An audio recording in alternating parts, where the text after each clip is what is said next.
Entonces, ¿cuál es la importancia de elaborar una evaluación efectiva en psicoterapia?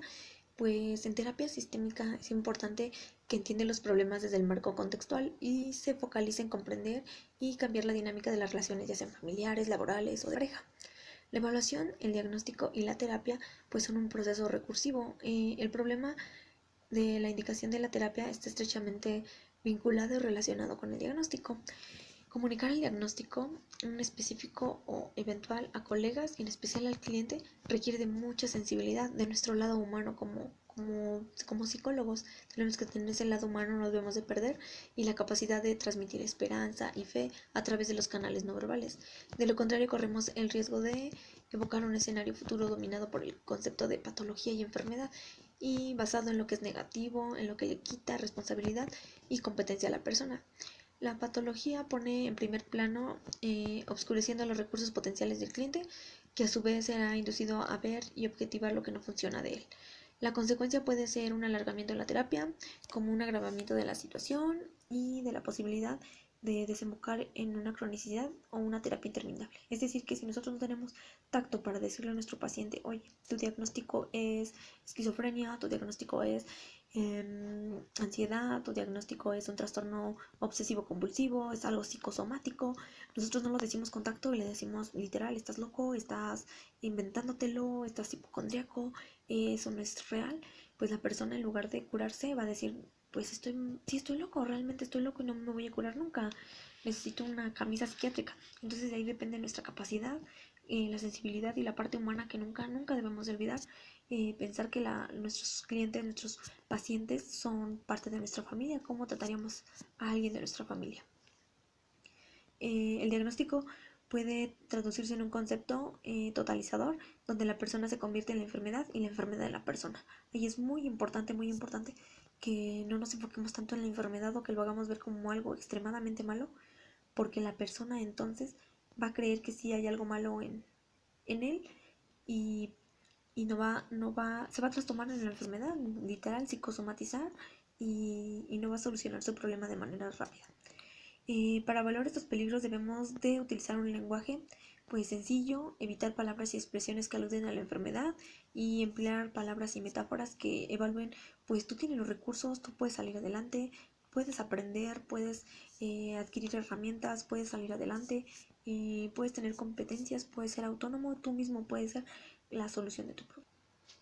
Si bien es muy importante tener una hipótesis o un diagnóstico que pues esté confirmado a través de preguntas con el terapeuta y las reacciones del cliente que le permiten desarrollar siempre nuevas hipótesis, no podemos decir que lo que tiene ya es establecido porque realmente necesitamos estar seguros, tener la formación, tener los conocimientos, porque si no hacemos un mal diagnóstico, obviamente el tratamiento pues va a estar mal, va a estar la persona tomando un tratamiento que no le sirve y vamos a hacerle más daño del beneficio que le podríamos ocasionar.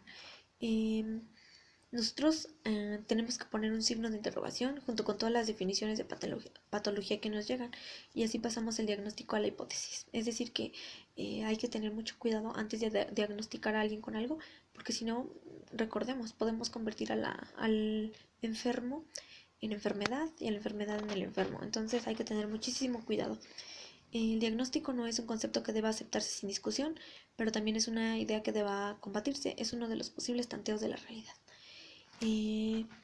No nos oponemos a diagnósticos clínicos hechos por otros colegas o por aportaciones de clientes.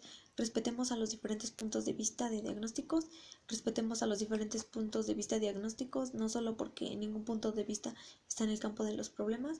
O sea, hay que aprender a escuchar opiniones de los demás. Si alguien nos dice que puede tener otra cosa, si no nos sentimos capaces de evaluar un caso, es importante igual transferirlo a una persona que, que sí lo pueda llevar a cabo. Si el terapeuta trabaja en los servicios públicos,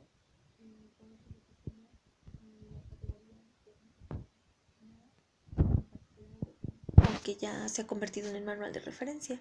El conocimiento de más de un sistema de diagnóstico permite dialogar con colegas y orientarse de manera diferente para impedir y objetivar definitivamente el sistema de diagnóstico, quedándose prisionero de él. O sea, no hay que encasillarnos siempre con una sola cosa, sino que hay que aprender de todas las diferencias que hay y los diferentes métodos que tenemos.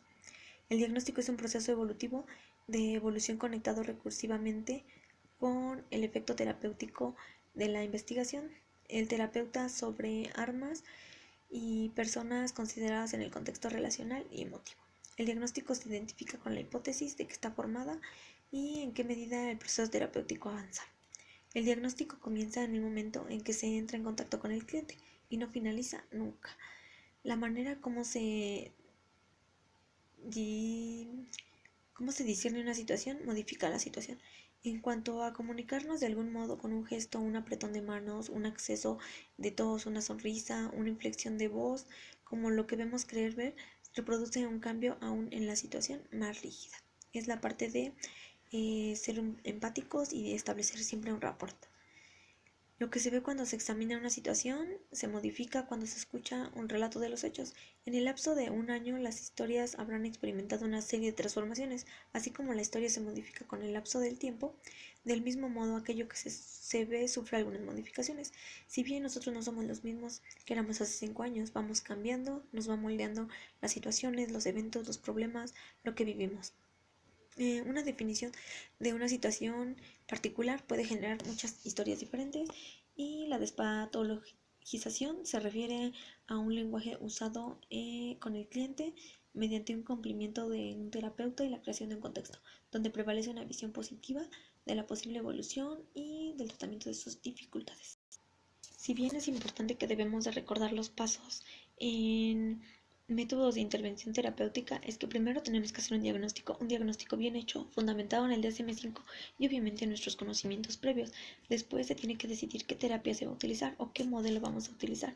Un modelo sistémico, psicoanálisis, terapia cognitiva, cognitivo-conductual, sistémico, etc.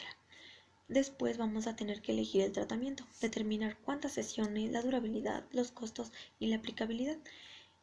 Volvemos a verle después de 2 semanas, después de un mes, después de cuánto.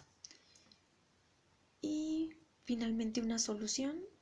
Obviamente no podemos abandonar a nuestro paciente, tenemos que darle seguimiento para ver cómo ha ido evolucionando. Es importante que eduquemos a nuestros pacientes para que ellos mismos puedan salir adelante de diferentes dificultades. Una de las técnicas más recomendables son las técnicas de respiración. ¿Por qué? Porque las personas pueden aprenderlas y salir de dificultades como la ansiedad. ¿Cómo contribuyen las técnicas de respiración en el tratamiento de enfermedades como la ansiedad? Pues si bien las técnicas de respiración es un proceso esencial en la vida, en la regulación de la actividad metabólica del ser humano. Mediante el intercambio de gases durante la respiración se produce un aporte de oxígeno necesario para las funciones celulares como la expulsión de las que se generan en dicha combustión. La respiración cumple ciertas fases. La primera fase es la inspiración. Es cuando el aire penetra en las fosas nasales y llega a los pulmones a través de los bronquios hasta que los alvéolos, donde se difunde al torrente sanguíneo. La segunda es una pausa inspiratoria.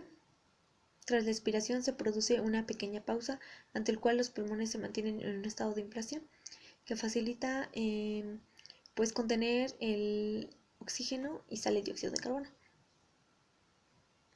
Y después la expiración es cuando el dióxido de carbono penetra en los alvéolos y es expulsado al exterior. La pausa expiratoria es cuando los pulmones permanecen en reposo. La frecuencia de los movimientos respiratorios de inspiración y expiración constituye un ritmo respiratorio. El ritmo en la cavidad respiratoria y el volumen de la misma dependen de la actividad del organismo y hay numerosos factores que pueden modificarlo, pues se trata de un mecanismo autorregulatorio y que por lo tanto varía en función de las necesidades fisiológicas de cada individuo y por lo tanto del propio estado emocional. El control respiratorio puede ayudar a modular voluntariamente la acción del sistema nervioso autónomo e incrementar el tono vagal, reduciendo la sobreexcitación simpática que produce situaciones de estrés, la sensación de desmayo, la sensación de ahogo. La técnica del control de respiración constituye el procedimiento más antiguo conocido para reducir los niveles de activación.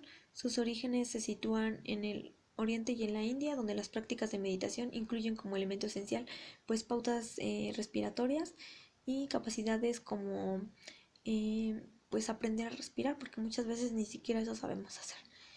El objetivo es enseñar a las personas a mejorar la capacidad funcional de sus pulmones al tiempo que se regule su ritmo natural respiratorio.